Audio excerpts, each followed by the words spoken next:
What's up with the reviewers? Why aren't they happy? Right. I mean, I think a lot of people are waiting for this iPhone 10.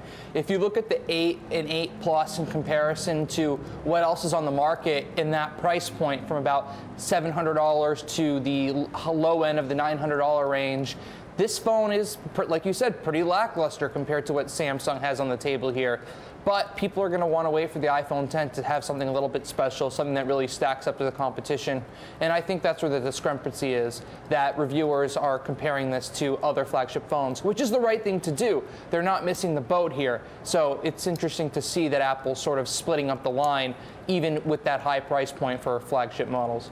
Yeah, what traditionally do consumers take notice of? Do they really react to the reviews and maybe not buy or postpone their purchase? Or do they ignore them, Mark?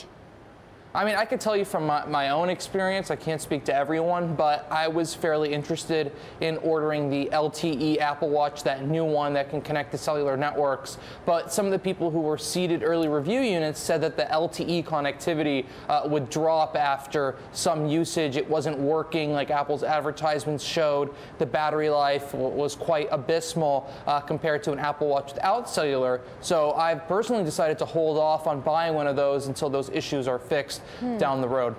What will Apple release? Will we get any data, numbers, and when?